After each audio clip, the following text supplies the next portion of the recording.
Hello and welcome here to Talking CB and welcome back to the channel here today, guys. We're going to be taking yet another look ahead towards a very busy transfer window for us, and today we're going to be looking at 8 different forwards that we could possibly sign this summer. Now, all of them have been linked in the press, in the English media, French media, Italian media, Spanish media. These are the players that have been linked to Barcelona ahead of this summer's transfer window. A lot of them vary in price, a lot of them vary in ability, and a lot of them vary in age. It's going to be very interesting to see what you guys make of them. I've chosen a few stats to go in there. We're going to be looking at height, we're going to be looking at goals, we're going to be looking at assists, and one really important stat which I find is really interesting, actually gives a good insight, is how many bad touches these players have a game. Now, what that means is when the ball comes into them, they either lose possession or their first touch is not good enough for them to then continue with the ball. They lose the possession again. So those are the bad touches per game, and I think that gives us a really good insight into their ability, because as a Barcelona striker, you're often not allowed much space.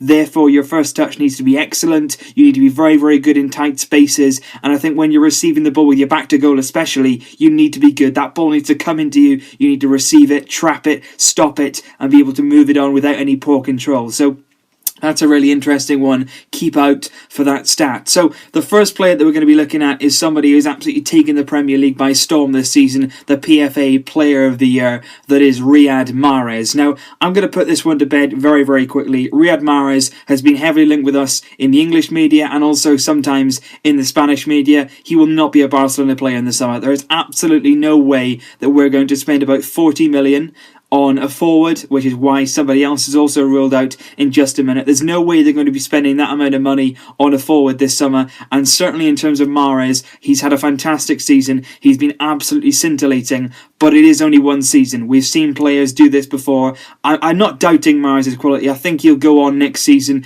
and improve again, but all I'm saying is right now, at this very moment, he's only done it for one season. He hasn't done it in a European competition, and he's still getting to grips with his consistency and still got to keep going forward. You've got to do this for several seasons to be a 40-50 million pound player for me, and that's why we're not going to be forking out that sort of money to bring Riyad Mahrez, as good as he's been this season, to Barcelona this summer. Those touches, bad touches, are good. The goals are outstanding, and the assists as well. His all-round game is magical this season, but he's got to continue that, and then maybe in the future, who knows. But right this summer, it's not for us. And I said we weren't going to pay about 40 million on a striker. Well, that also rules out Paulo Dybala. But what I would say about that is, only for now. I would not be at all surprised in seasons to come for this man to turn up at Barcelona, because number one, he absolutely idolises Lionel Messi, and number two, he's definitely got the qualities. Had an absolutely fantastic season, first season at Juventus this season. He's been very good. He joined there from Palermo. It was big money, so there's a bit of pressure on him, but he's done really well. He's made 32 league appearances in all, some of those off the bench. He's 22 years old, still very young, still learning the game. He scored 16 goals and 8 assists, and what I would say as well about those 16 goals, they've come at key times for Juve. They really have. He's been really good in the big games. He's scored some big goals for them, and a lot of them as well have been spectacular. You know, not just tap-ins. These are goals from outside the area. These are individual skill, dribbling. He's got it all. You can see there his all-round game is excellent, and bad touches per game under 2. So good. You know, he's got good control. He's good in and around the area, and he's certainly a player that for me would absolutely suit our style. I've given him a 9.5 rating out of 10. He's that good, but again, it's going to take a lot of money to get him out of Juventus, about 50 million, possibly 60. We don't have that money this summer, but like I say, in the future, I would not be at all surprised to see Dybala at Barcelona. Now, this one is very interesting. Alexander Lacazette from Lyon. I had not heard him linked once with Barcelona ever, until about a few days ago when the French paper L'Equipe came out with a big story. They said that Barcelona were very interested in signing Lacazette. They said they were going to rival Premier League clubs like Manchester United, like Chelsea, like Tottenham as well, apparently, all after Lacazette. And it says that we are also very interested in signing the striker. I've gone with an 8 out of 10 simply because players coming from Liga 1, you do come with a bit of caution. You know, they're playing against players who aren't at the highest level, you know, and but what he is doing, though, he's playing in a Lyon team which isn't fantastic. This season he started a bit slowly, but he's certainly picked up towards the end of the season. 31 league appearances in all. 18 goals and 3 assists, but you can see there 2.7 bad touches per game, which is quite high. I think Lacazette is certainly a good striker, he's a good finisher, but whether he would adapt to our overall system, because the problem is when you're a striker for Barcelona, it's not just about scoring goals. And I think Lacazette will be brought in more as somebody, he's only 24, somebody for the future, as opposed to bringing in an older striker who is only going to come off the bench and have one purpose. Lacazette wouldn't really be signed as a squad player, more as a player who can develop and possibly take over the shoes of Luis Suarez in years to come. Somebody like Dembele would. But in terms of the players that we're going to come on to later, they're more older players and they've got one purpose: to come on, score goals, that's it. Lacazette, with the money you're going to have to pay 25, 30 million, you've got to expect a bit more of an overall game. He's a very good finisher though, he's got pace, he's got power, he's got ability, he's 5'9", he's quite agile, but I just worry about his overall control of the ball. I worry about his overall play as a striker. His vision is not quite there. He's got 3 assists, but that's not an awful lot compared to, look at what Luis Suarez is doing. Of course, not many strikers are doing what he's doing, but I would just be a little bit sceptical about Lacazette, certainly again for the money you'd have to pay. And the next player I'm going to come on to is exactly what I was just talking about. 30-year-old Jonathan Soriano. Now, you may or may not know this man. He used to play for Barcelona B. He was an absolute goal machine there. He then headed off to Red Bull Salzburg, which is in Austria.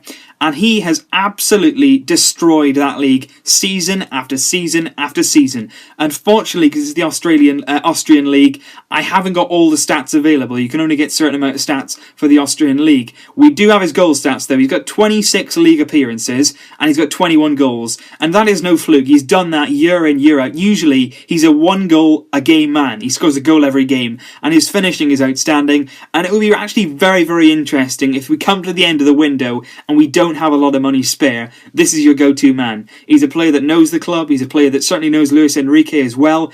He's coming to the end, not the end of his career, but he's 30 years old now. He's quite strong. He's 5'11". He's quite a strong build. So he could sit on the bench quite happily. He would do it. He wouldn't cost an awful lot of money. He's got an eye for goal. He knows the club. It would be very, very interesting if we get to the end of the window. We haven't got a lot of money. This is your man that we could be seeing at the Camp Nou next season. And certainly he can score goals. Of course, it's the Austrian league. But at the same time, when you've got an eye for goal, when you've got that instinct, and he does have it, it'd be interesting to see how he got on. It really would be interesting. And another player, talking of instinct, Kevin Gamera. Now, he's been excellent this season. Really, really good for Sevilla. Now, he's been heavily linked. Probably the most linked player out of all these, particularly in the Spanish media. He made 31 league appearances this season, 16 goals, 4 assists. And look at that, 1.4 bad touches per game. Very, very low indeed. And he's played as a lone striker for most of this season. Unai Emery tends to just play with a one striker. He hasn't had to contend with Carlos Bach this season like he has for the last few before it, and he's thrived upon that. He's been a starter, he's been a regular in Sevilla's team, and he's been outstanding. In front of goal, if he gets a chance, he usually puts it away. He's lightning quick. He may be 28, and if he did sign, by the way, he'd be 29 by then. And that is a little bit of a worry for me. But if he did sign, he's certainly got an eye for goal, and he can certainly score goals. But also, he's good in his link-up play as well. He can receive it with his back to goal. He's got a good first touch. He can move the ball on well. Sevilla are a team that play counter-attacking football, so he's good on the break. But he's certainly one of those players who would possibly accept a squad role at Barcelona, would be absolutely fantastic in sort of the lower games against opposition that aren't quite as good, where we could put him in instead of Suarez, give Suarez a rest or take him off in a game. He'd be really good for that. He'd come on, he'd get you about 10 goals a season from the bench, and that's what we need. We need somebody who's going to come in and just help out MSN. When we're able to rest them, we can rest them, and also the players coming in can have an impact. And I do believe that Kevin Gamera would have an impact. It's just how much money are you going to pay again for somebody who's about 29 when he's going to join? We saw us pay a lot of money for Arda Turan. We saw us pay a lot of money for Mathieu, a lot of money for Marlon. I don't feel the structure is right. I don't think we can keep doing this. If we get him for about 15, 17 million euros, that's a great deal. But I think if you're talking about 20 million, anything more than that, we shouldn't really be doing it. Because Kevin Gamera is a great player. I think he could add a lot to our squad. But we shouldn't keep spending these big money on players who don't have a lot of years left in them. Kevin Gamera relies a lot on his pace. We don't know how long that's going to last. But certainly his nous and his creative ability in front of goal is something that we could look at. And I think if we did sign him, I wouldn't be really annoyed with the signing. But I think he'd be quite good. But it's just about that fee. You're just worried about how much money we're going to give Sevilla in return to get this player. So let's look at the next player, which is Nolito. And I honestly believe that this ship has sailed. I think Nolito, at the start of the season, we saw him when he played us, when Celta destroyed us. He was outstanding. You know, he's been brilliant as well when he's called up for Spain. 26 league appearances this season. He's suffered a little bit with injury. He's got 11 goals, 7 assists, just 1.9 bad touches per game. And he's been brilliant for Celta. You know, they're going to be playing in Europe next season, largely down to the influence of this man. He's a great player. Again, a player that knows Barcelona. Again, a player that knows Luis Enrique. And I think in January, Luis Enrique really did want to sign Nolito. He really, really did. But we just didn't have the funds. Celta were resilient. They wouldn't let him go for less than they believed. And I think now the time has gone. He's 29. He's getting on. Again, they're going to command quite a big fee for him, about 20 million. I don't see us doing it. So unfortunately, as good a player as Nolito is, and as well as he has played this season, I just don't feel that now the transfer can be done. In January, possibly, it could have been done, but right now I just think that ship has sailed. The penultimate player is Ousmane Dembele. I've given him an 8 out of 10, 23 league appearances, 12 goals, 5 assists, and he's 18 years old. This boy has been the breakthrough of the season in terms of young players right across world football. He plays for Stade Rennais. I did a video on him about a week or so ago about how good he's been this season. And he really has, because he's not an out-and-out striker. This guy, he plays on the wing, he plays an attacking midfield role, and he's just so good. He's got pace, he's only 5'9", but he's got a certain amount of power about him. He's good in front of goal, his calmness, his composure in front of goal is outstanding for such a young boy. And you just look at somebody like this and you think, you know, they are match made, but they've got to keep playing football. And that's the problem I'd have. That if we did sign him this season, he's going to be on the bench. He's not going to get a starting place. We don't want to hamper his development. So it's all about how much the Rennes are going to ask for this summer, because it's going to be really, really interesting, because, you know, he's a player that has stormed through this season, but then he's only done it for about half a season, and he's only done it in Liga 1. So how much are they going to command for him? How much money are they going to want? Dortmund are reportedly interested. Nearly every top Premier League club are interested. Everybody's been scouting this boy, ourselves included, and it's just going to be interesting to see how much Rennes want for him, because he is a good player. He's clearly got a lot of promise about him. But again, we're just looking at our budget, wondering how much we're going to have to spend. And if we are going to spend it, are we going to go for a younger player? Or are we going to go for somebody more experienced that would accept a squad role? Or are we going to go with somebody who's got star quality and pay the big money? You just don't know what Barca's plans are this summer. And the last player on the list is Cedric Bakambu. Villarreal signed him last summer for a very low fee from Turkey. He's made 32 league appearances. He scored 12 goals and got 3 assists and had just 1.8 bad touches per game. But the goals are not all that he's about. It's his general play. He's so quick. He is lightning quick. 25 years old, good age, still developing his game, still learning in La Liga. He's done really well in European competitions as well this season. He's 6 foot tall, so he's got a bit of strength about him, and he's really, really good. You know, in front of goal, he's still got that chance. He can still get that little bit more composed, that little bit more comfortable in front of goal, but certainly creating the chances and getting into those areas. Bakambu absolutely tears up the turf. He's lightning quick. He's got a good physicality about him, good athleticism, and I think he'd be a good signing. I really do. I think he'd be a good signing. But again, you're asking how much are Villarreal going to want for him. So I think the general feel about this whole transfer window is, what's our budget? Because we've been told that our budget's going to be 60 million euros, which by all accounts in the current market, that's not much. Not when you consider we've got to buy a centre back, we've got to buy a left back, we're going to get Denis Suarez back, which I'll come on to in a minute, and we've also got to go and buy a forward. Do we want a winger or do we want a striker? That's another question. So just guys, what I want you to do is, because I'm going to come on here and say that my personal opinion is, I've got no idea. I've got absolutely no idea out of these 8 who we should sign. It's going to be one of them. I feel it's going to be somebody on this list.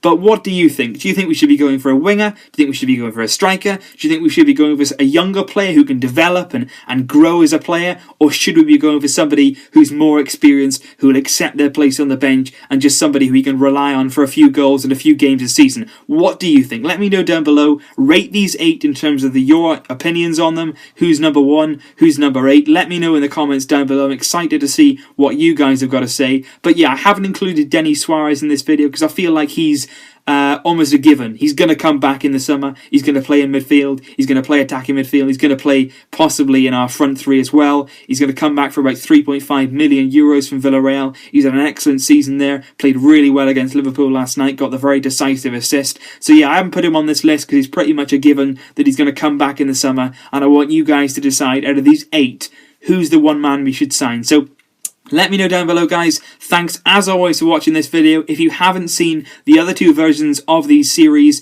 go in the description. There's my left-back targets there, and there's also my centre-back targets ahead of what I say is a very, very busy transfer window, and how much money are we going to have to spend in it. So let me know down below, guys. I will look forward to hearing from you very, very soon, and I'll be back soon as well with more videos on the channel. But until next time, as always, Visca el Barça!